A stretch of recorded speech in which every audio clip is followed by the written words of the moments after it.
এনসিপির নেতারা কেন বলছেন, প্রথম কথা হচ্ছে এই প্রশ্নটা আপনি তাদের করতে পারেন। দ্বিতীয়ত আমার যেই ধারণার জায়গাটা আমি বলি, দেখেন ইস্যুটা খুবই পলিটিক্যাল।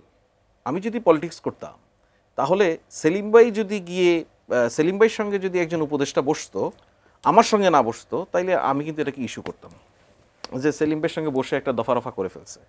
পলিটিক্সে আপনি যার প্রতিদ্বন্দ্বী মাঠে, NCP is a political party. এনসিপির যে নেতৃত্ব তারা গণ অভ্যুত্থানের একদম সামনের সারির মানুষ, তারা একটি রাজনৈতিক দল গঠন করেছেন।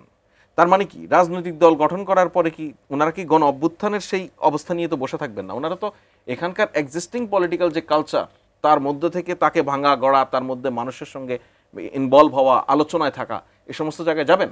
সুতরাং এনসিপি যখন একটা পলিটিক্যাল পার্টি হিসেবে সে তার কম্পিটিটর মনে করে বিএনপিকে, যখন বিএনপি অ্যাক্টিং চেয়ারম্যানের সঙ্গে লন্ডনে বৈঠক করেছেন মাননীয় প্রধান উপদেষ্টা, সেটা নিয়ে আলোচনা করার মধ্য দিয়ে পলিটিক্সে এটাকে তার বিরোধীদের প্রতি, তার বিরোধী ক্যাম্পের প্রতি এক ধরনের চাপ সে তৈরি করার চেষ্টা করে।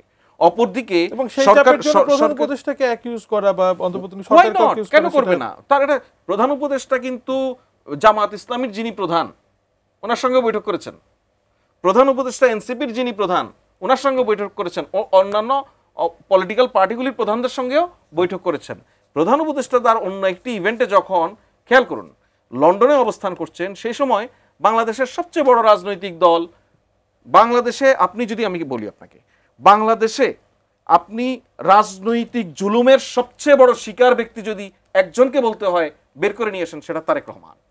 সেই তারেক রহমান যখন লন্ডনে অবস্থান করছেন, তার সঙ্গে ওনার সাক্ষাৎ হবে, এটা তো খুব স্বাভাবিক ঘটনা।